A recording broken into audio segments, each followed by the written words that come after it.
بسم اللہ الرحمن الرحیم. بسم اللہ الرحمن الرحیم. نورانی قاعدہ تختی نمبر 9. مشق ہے حرکات تنوین جو پیچھے ہم پڑھ چکے، حروف مدہ، حروف لین اور کھڑی حرکات، ان سب کی مشق ہے. ٹھیک ہے.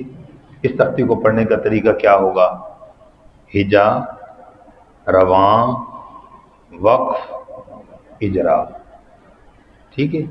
3 بالکل بنیادی چیزیں سب بچوں کو پڑھانی ہے. پھر اس کے بعد جو چوتھے نمبر پہ اجرا ہے، اس میں پھر ہم 2 تقسیمیں کرتے ہیں. ایک اجرا بچے سے تنوین کا پوچھنا، زبر کا پوچھنا، حرف مدہ کا پوچھنا، لین کا پوچھنا، کھڑی حرکت کا پوچھنا، یہ بنیادی اجرا کہلاتا ہے. یہ کیا ہے؟ یہ بچوں کو بھی کروانا ہے. دوسرے نمبر پر ہے تجویدی اجرا. وقف کون سا ہوا، اسکان، مد کون سی ہوئی، متصل، منفصل، عارض، وقفی، اس کو کیا کہتے ہیں؟ تجویدی اجرا. ٹھیک ہے. یہ باتیں نوٹ کر رہے ہیں، یاد رہیں گے انشاءاللہ. تو دیکھیے ہم تھوڑا سا پڑھتے ہیں.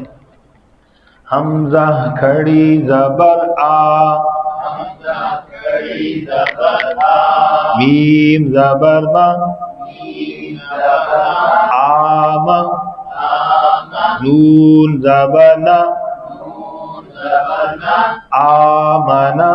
آمن، وقف، وقف، ایک اس میں غلطی سے وقف کہہ دیتے ہیں. کیا کہنا ہے؟ وقف، آمن. آمن. جی بات ساتھی اندر آ جائیں اس سبق کے لیے. اب یہاں پر حرف مدہ کون سا ہے بچوں؟ جلدی بتاؤ. حمزہ. جی کیا جی حرف مدہ کون سا ہے؟ جی بھائی نے حمزہ بتایا ایک نے. ہاں تو اب دیکھو نا، الف، واو، یا اور ایک حمزہ، 4 ہو گئے حرف مدد. ایسے کتنے ہوتے ہیں؟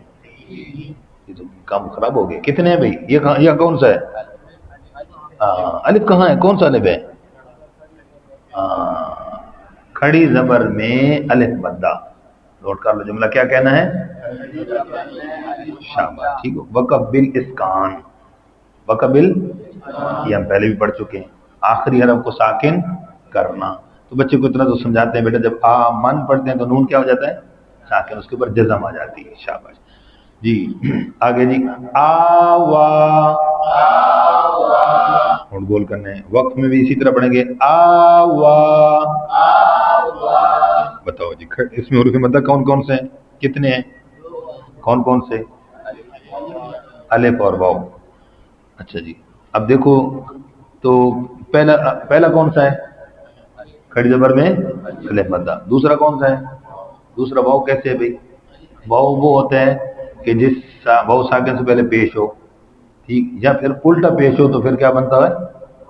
تو یہاں پر واو کیسے بنے گا؟ کون سا مدہ ہے؟ اچھا شاباش. کون سا؟ کیوں؟ اس کے اوپر واو پر کھڑی زبر ہے. شاباش. دیکھو یوں سمجھنا ہے. کیا ہے بھائی؟ واو پر بھی کھڑی زبر ہے، اور کھڑی زبر میں کیا ہوتا ہے؟ الف مدہ ہوتا ہے. واو کے اوپر کھڑی زبر ہوگی تب بھی الف مدہ ہوگا، واو مدہ نہیں بنے گا. سمجھ گئے جی؟ واو تو متحرک ہے، مدہ کون سا ہوتا ہے؟ ساکن ہوتا ہے. ٹھیک ہے. اور وہ کھڑی زبر کی صورت میں ہے. سمجھ گئے؟ شاباش. وقف بالسکون. وقف کیا ہے؟ یعنی وا کھڑی زبر میں الف مدہ کیا تھا؟ الف پہلے سے ساکن تھا. الف ہو. شاباش. چلیے جی. مد کون سی ہے؟ تو حرف مدہ جہاں ہوتا ہے تو ایک الف کے برابر کھینچتے ہیں تو اس کو کیا نام ہوتا ہے؟ مد اصلی. مد جی. آنیتن. آنیتن. وقف. وقف. آنیہ. آنیہ. جی اس میں بتائیں بھی حرف مدہ کون سا ہے؟ کھڑی زبر میں. پوری بات بتانی ہے. بولو پھر دوبارہ. وقف کون سا ہے؟ بالابدال کہتے ہیں. 2 زبر کو گول تا کو، بلکہ ہے نا، ہاں 2 زبر تو ہے نہیں. گول تا کو وقف میں ہاتھ سے بدلنا. یہ جملہ یاد کرنا. ٹھیک. شاباش.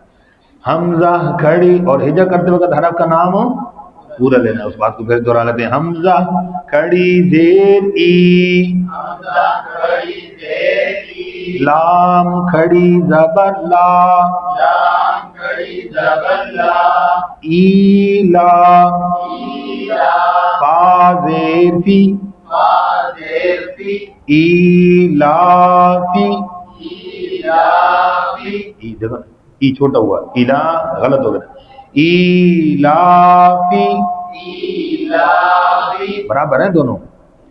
اچھا اب جب وقف کریں گے اس میں تھوڑی چینجنگ آئے گی. وقف کرتے وقت لا یہ لمبا ہو جائے گا. ایلاف ایلاف سمجھ گئے جی. تو یہ عملی طور پر بچوں کو کروانی ہے. اس کا نام بچے کو آئے یا نہ آئے, نام اس کا مد عارض وقفی ہے. جی تو بتائیے بھی حرف مدہ کون سا ہے پہلا؟ کھڑی زیر میں شاباش. اور آگے دوسرا کون سا ہے؟ لام تو نہیں ہے, کھڑی زبر میں شاباش, ٹھیک ہو گیا. وقف کون سا ہوگا؟ آخری حرف کو ساکن کر دیتے. وقف بل اس اسکان یسکن اسکان, ساکن کرنا. ٹھیک, جب زبر زیر پیش ہو تو ساکن کرنا پڑتا ہے, اس کا نام ہوتا ہے اسکان. اچھا جی, اس پر جب ہم نے ایلا وقف کیا نا, ایلاف لمبا کیا, اس کا کیا مطلب ہے؟ مد عارض وقفی. کیا نام ہوتا ہے؟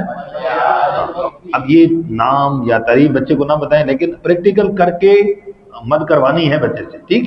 اچھا, مد عارض وقفی کسے کہتے ہیں؟ حرف مدہ جو کھڑی زبر میں الف مدہ تھا, کھڑی زبر. تو حرف مدہ کے بعد مد کا جو سبب ہے سکون وہ عارضی ہے. وہ کیا ہے بھائی؟ تو مد عارض وقفی ہوگی. سمجھ آ گئی بات جی. تو یہ چند قاعدے یہاں سمجھ آ گئے. انشاءاللہ اس طرح سے تھوڑا تھوڑا کر کے چلائیں گے تو مشق کریں گے انشاءاللہ. جزاک اللہ خیر.